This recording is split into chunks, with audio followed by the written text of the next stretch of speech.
Bismillah walhamdulillah wassalatu wassalamu ala rasulillah wa ala alihi wa sahbihi wa sallam. Assalamu alaikum everyone. Today we're continuing with chapter 4 of the Essentials of Arabic Grammar, an English poem on Arabic grammar, right? So we're looking at some of the prepositions that impact the ism specifically. And in the last lesson, we took a look at hurufun nasb, right? The prepositions of nasb, those prepositions that impact an ism and change its state to nasb. And so today we're going to be taking a look at the prepositions that impact an ism and change its state to jar, right? Huruful jar. So let's jump right into it. If you're following along with this text, you'll find a chart of these prepositions along with their meanings. If you don't have this text, you'll find a link in the description where you can get a copy for yourself. You'll help me to publish more free beneficial content and help me further my studies in the process. The least you can do if you don't have the means to purchase an ebook is to hit the subscribe button, like this video, and share it as well so that others are able to benefit, inshallah. So this is pretty straightforward, right? We've already spoken about the plural of harf, right? Huruf being a broken plural. I say that in the Quran you'll find ample proof because it's rare that you'll go through an ayah and not find one of these prepositions. Now there are other prepositions of jar that I didn't include in this list, and we're going to talk about those at a later time because they can also be used as verbs. Very simply put, if you find one of these prepositions and there's an ism to follow, then that ism will be in a state of jar. And just a quick piece of advice and a reminder to myself and to all of you as well, the Quran is not a grammar book, right? It's not a grammar exercise. It's a book of guidance. So don't just go through the Quran trying to pick out these grammatical structures and fragments and prepositions, etc. As you're translating and finding some of these things that we're discussing, take a look at a translation, right? Take a look at these ayat, connect with the Quran, take benefit from the illumination and guidance of the Quran, right? So let's take a quick look at some examples from the Quran here. A'udhu billahi minash shaitanir rajim, bismillahir rahmanir rahim, khatama Allahu ala qulubihim wa ala sam'ihim wa ala absarihim ghishawa. وَلَهُمْ عَذَابٌ عَظِيمٌ. So we see here in this first ayah the preposition ala, right? Which is typically translated as on or upon, right? But again, many of these prepositions can carry a variety of meanings just based on the context, based on other rhetorical devices that are used with them that of course we're not going to get into in this text, right? So we see this word right after ala, qulub, right? Which is the broken plural of qalb, heart. And we see at the ending of this broken plural, a kasra at the end, right? Qulubi, him. And him here is the attached pronoun form of hum, right? They. So their hearts. Wa'ala, and upon, sam'ihim, their hearing. Wa'ala, and upon, absarihim, right? Their sight, right? So we can clearly see how this preposition is impacting the ism, changing its state to the state of jar. Let's take a look at the next ayah. وَمِنَ النَّاسِ مَن يَقُولُ آمَنَّا بِاللَّهِ وَبِالْيَوْمِ الْآخِرِ وَمَا هُمْ بِمُؤْمِنِينَ. We see here the harf min, right? Typically translated as from. There's only a fatha here for flow. مِنَ النَّاسِ, right? But really what's here is sukun, right? Min. Then we see here an-nasi, right? Al at the beginning, and we see here kasra at the end. We can see from the translation here, which is aiding us, we wouldn't say from the people, right? It's among the people or from among the people. We also see in this ayah billahi, right? The harf ba, billahi, right? Lafdul jalala, as we can see here, has a kasra at the end, right? Billahi. We also see it here. Bil yawmi. Al at the beginning, right? Al yawm. And we see kasra at the end, right?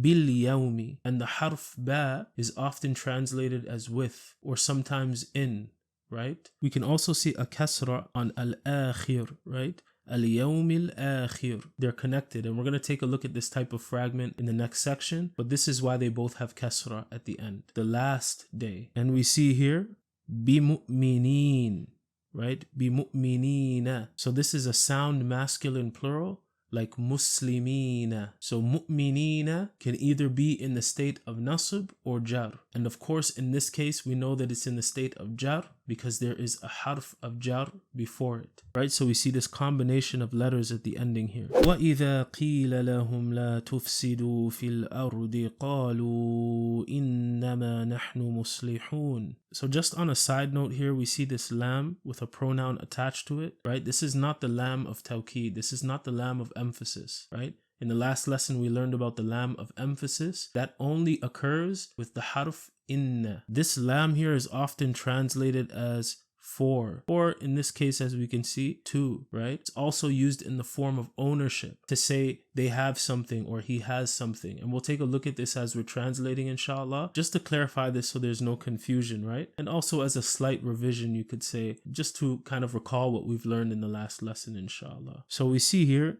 fil ardi. Fi is a harf that is often translated as in. I have cookies in the jar, right? We can see here, al at the beginning of ard. We know this word, we've seen this countless times, right? The earth. And we see at the ending here, kasra, right? Why? Because the harf fi is a harf of jar. It's impacting this ism, changing its state to the state of jar. Let's take a look at the next ayah here. مثلهم كمثل الذي استوقد نارا فلما أضاءت ما حوله ذهب الله بنورهم وتركهم في ظلمات لا يبصرون. So if we were to just hear this for the first time, or even just looking at this for the first time, right, we would assume that this is one word, but it's not, right? And this is the importance of grammar as well. These small nuances that help us understand and pick apart words and their meanings much better. At the beginning here, we have the harf kaf. And this is often translated as like. This is like such and such. And we see here at the ending of mathal. Mathal is an example. So mathali, we see this kasra at the end. So like the example of one who, etc., etc., right? So if you find a harf of jar connected to a word and at the ending it has a kasra, this is a sign that that word is an ism. We also see in this ayah the harf ba as well, again, right? Binurihim. And we see kasra at the end of nuri. Again, the attached pronoun form of hum, they. So their light. Binurihim. وَتَرَكَهُمْ fi. Right? In, right? Another harf of jar. Dhulumatin, right? It's a feminine plural. Dhulumatin, like muslimatin. And we know that this can either be nasb or jar. In this case, we know that it's in the state of jar. Why? Because fi is before it. So let's take a look at these next set of ayat here. فَإِن لَمْ تَفْعَلُوا وَلَن تَفْعَلُوا فَاتَّقُوا النَّارَ الَّتِي وَقُودُهَا النَّاسُ وَالْحِجَارَةُ أُعِدَّتْ لِلْكَافِرِينَ. And we see here لِلْكَافِرِينَ, right? This harf lam, right? Which is often translated as for or sometimes to. So it's connected to al-kafirin, right? Which is a sound masculine plural. Al-kafirin, we know is either in the state of nasb or jar, right? In this case, we know that it's in the state of jar because this harf lam is attached to it. Lil-kafirin, right? From the Fatiha, alhamdu lillahi. Take a look at the next ayah. Allahu waliyyu alladhina amanu yukhrijuhum min al-dhulumati ila an-nur walladhina kafaru awliya الطاغوت يخرجونهم من النور إلى الظلمات أولئك أصحاب النار هم فيها خالدون. Right? So we see here min again, right? Min meaning from. من الظلمات. الظلمات is a sound feminine plural, right? Like al-muslimati. Kasra at the end as opposed to a kasratain because there's al at the beginning. And again, this can either be in the state of nasb or jar. Here we know that it's in the state of jar because there is a harf of jar before it. We see here min again. Min an-nuri, right? Kasra at the end. We can also tell that this is an ism because there's al at the beginning. So it's in the state of jar. Here we see a new harf, right? Ila, which is often translated as to, like I'm going to the store. Ila dhulumati, right? So this is a sound feminine plural. Only a kasra at the end as opposed to kasratain. Why?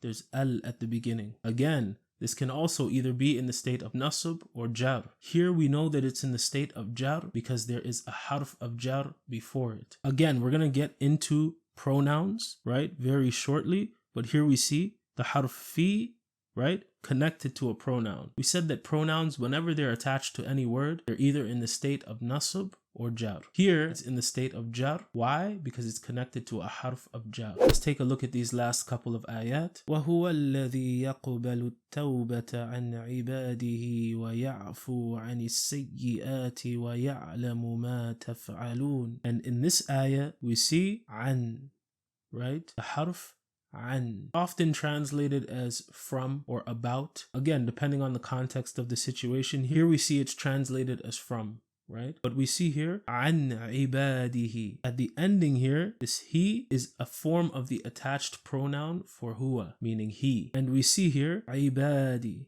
right? Slaves. We see kasra at the end here, right? An ibadihi, from his slaves, right? We see here an as-sayyiati. As-sayyiat, this is a sound feminine plural, and this can either be in the state of nasb or jar. Here again we can see that it's in the state of jar. Why? Because a harf of jar is before it. An as-sayyiat, right? The sins. Again, we see here that as it's translated, it's not a literal translation, right? So ya'fu is a verb, and sometimes when a preposition comes after a verb, it can give a slightly different meaning. And we'll take a deeper look at how this works when we're looking up words in the dictionary, inshallah. And we see this last ayah here. Salamun hiya hatta matla'il fajr. Hatta. This is a harf of jar, which is often translated as until. So we see salamun hiya hatta, until when? Matla'il fajr, right? Matla'i, we see at the ending of matla' kasra, right?